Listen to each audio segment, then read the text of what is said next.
Bien, estamos con Giovanna Priale de vuelta para conversar sobre, como les comenté, el tema de las AFP, la ONP y el aporte de los independientes. Giovanna, bienvenida a Rumbo Económico. ¿Cómo estás? Muy bien, Enrique. Muchas gracias por la invitación. Giovanna, en las últimas semanas ha habido mucha controversia acerca del sistema, en general del sistema de aporte forzoso, ya sea a las AFP o a las ONP.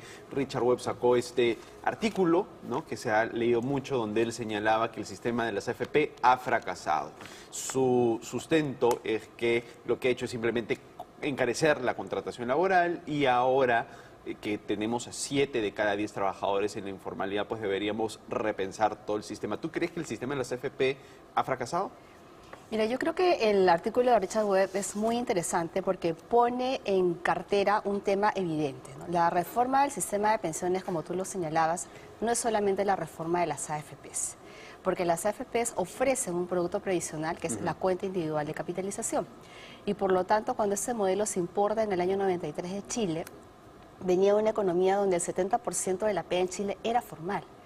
Yo creo que eso es importante tomarlo en cuenta. Las AFPs son parte de una oferta de productos previsionales y por lo tanto lo que podríamos es discutir si el sistema de AFPs como tal tiene puntos de mejora, y yo creo que evidentemente es así, pero esta es parte de la problemática que nosotros como país tenemos que enfrentar. Las AFPs probablemente son un producto o ofrecen un producto que al trabajador dependiente formal, que es tal vez el 30 o 35% de nuestra población, sí lo beneficia. ¿Por qué? Porque es una persona que tiene todos los beneficios sociales, que recibe un sueldo a final del mes y que por lo tanto puede contribuir con su 10% al fondo de pensiones, va a acumular a lo largo del tiempo un número de aportaciones que le va a permitir tener un fondo al final de los 65 años de edad. Sin embargo, tal vez le estamos pidiendo a las AFPs mucho, ¿no? Le estamos pidiendo que resuelva todos los problemas del sistema de las pensiones en el Perú, sin reconocer que la pensión es una consecuencia de tu ingreso a lo largo de tu vida laboral. Un trabajador independiente o un trabajador informal tienen diferentes características en cuanto a la recepción del ingreso. Y por lo tanto, la ONP también, que existe, que ofrece una serie de productos diferentes, es otro elemento que forma parte de esta cobertura que ofrece el sistema de pensiones. Entonces, por un lado tenemos las AFPs y por el otro lado tenemos la ONP. Nosotros tendríamos que decir que el sistema de las dos, el sistema de pensiones que incluye a las AFPs y la ONP, no está respondiendo a las necesidades de la estructura de nuestro mercado laboral. Y eso nos lleva a plantearnos una gran interrogante. Entonces, respondiendo a tu pregunta, ¿el sistema de las AFPs ha fracasado? Yo te diría que no, porque cuando nace el sistema de las AFPs, la expectativa nunca fue que reemplace todo el sistema de cobertura de las pensiones, porque así no se ha dado en ninguna parte del mundo. Ok, y entonces otra pregunta sería, ¿y el sistema de la ONP ha fracasado?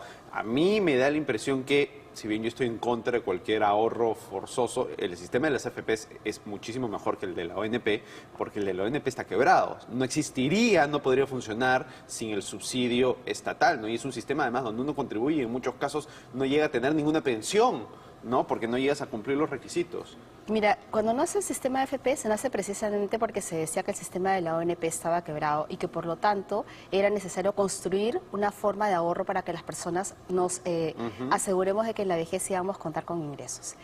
Uno de los temas que se discutía es que ese dinero acumulado, ¿no?, era pasible de ser utilizado por el Estado en el caso de que tuviese alguna necesidad fiscal. Claro. Y que por lo tanto buena parte del dinero que se había perdido en la ONP en esa época era porque había sido mal utilizado, porque había habido mucho fraude, mucho mal uso. Entonces, la ONP a la fecha, ¿no?, si tú miras las estadísticas, lo que puedes observar es que buena parte de la población ha elegido entre la AFP y la ONP, porque la ONP ofrece una serie de beneficios. ¿Cuál es la diferencia? Todos los que aportamos hoy día financiamos las pensiones de los jubilados hoy. Es un sistema diferente, ¿no?, porque hay una solidaridad entre los que aportamos, y es un sistema que se llama el sistema de reparto.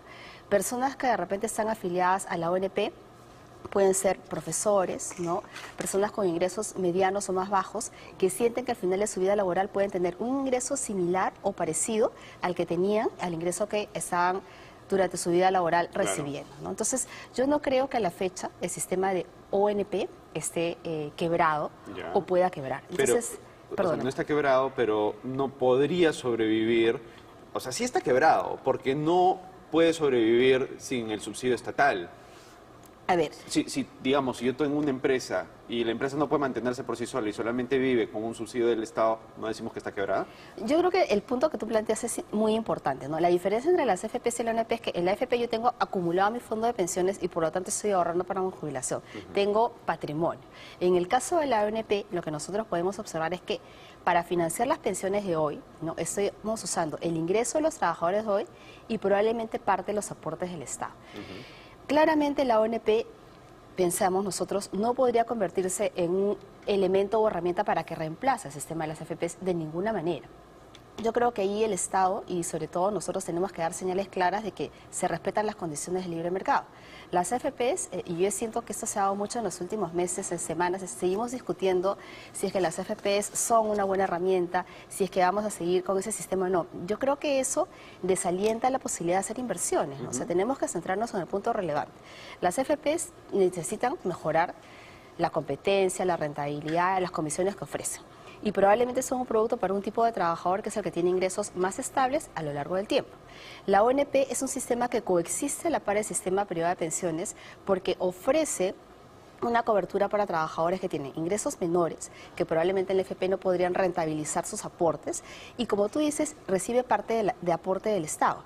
Pero en todos los países del mundo el Estado tiene una responsabilidad para la cobertura de las pensiones. ¿Por qué? Porque como tú decías, vivimos más y probablemente para poder coberturar nuestros ingresos en la edad de jubilación, lo que hemos ahorrado no nos va a alcanzar en el caso de la ONP y va a ser necesario el aporte del Estado, que finalmente es aporte de nosotros mismos, porque es parte de lo que nosotros ¿Y te parece que debería existir ese aporte? Porque la verdad es que la ONP se ha convertido en el principal programa social de este Estado, del Estado peruano, ¿no? Por la cantidad de aportes. Más dinero se va a la ONP que, no sé, por ejemplo, a Jaliwarma o a otros programas sociales. Y resulta un poco absurdo teniendo en cuenta que las personas que se benefician con esto son personas que no se encuentran en situación de pobreza y que de hecho tuvieron un trabajo formal durante toda su vida y por lo tanto la posibilidad de ahorrar, ¿no? Deberíamos concentrar la mayor cantidad de recursos de programas sociales en este grupo de gente o en gente que realmente lo necesita.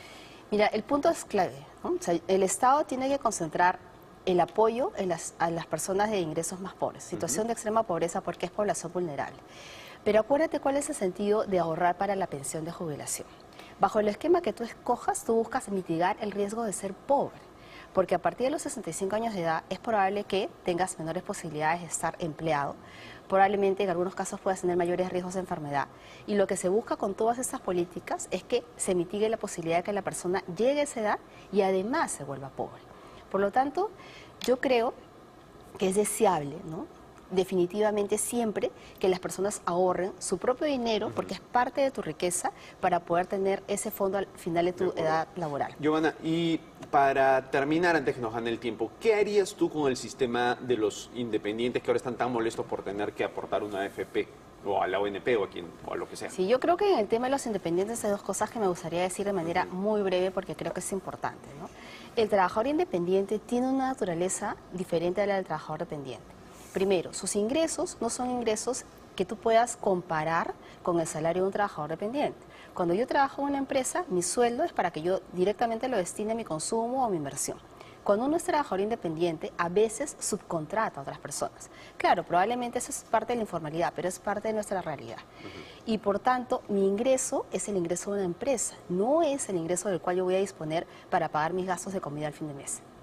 Entonces yo creo que ahí el 100% del ingreso no debería ser o servir de base para calcular el aporte de la cotización a la pensión. Yo plantearía la siguiente pregunta: ¿por qué no es posible que las personas elijan libremente declarar qué porcentaje del ingreso que ellas reciben van a considerar como la base para realizar las aportaciones? Seguramente la respuesta sería por parte del Estado, que vamos a tender a subdeclarar y a poner cero. Claro. Pero ahí viene un punto importante que tú planteas en una de tus columnas y yo creo que es relevante, ¿no? Cuando nosotros vamos asumiendo nuestra responsabilidad como ciudadanos, sabemos que también queremos estar coberturados, que queremos tener una adecuada calidad de vida y por lo tanto, si tú le dices a una persona que pagando un poco ese dinero va a tener cobertura de seguro de invalidez y sobrevivencia, seguramente que lo va a pagar, porque no va a querer que sus hijos estén en una situación de pobreza si es que él muere o que él no tenga ingresos en el caso de que es inválido. Perfecto. Entonces yo creo que ese es un punto importante. Y el otro problema, para ya cerrar totalmente, porque ya es el estamos siguiente. terminando. Para la persona, ese ingreso es su capital de trabajo, Ajá. diferente al de un trabajador dependiente. Y por lo tanto debería además existir la posibilidad de que a lo largo del tiempo yo pueda hacer retiros parciales, Claro. siempre y cuando garantice que el fondo, por ejemplo, no va a ser inferior al 30% del que yo necesitaría al momento de De jubilar. acuerdo, Giovanna, nos ganó el tiempo. Mil gracias, interesantísimo. Gracias por venir a Rumbo Económico. Muchas gracias, Enrique. Bien, nos vamos a una pausa y volvemos con el programa.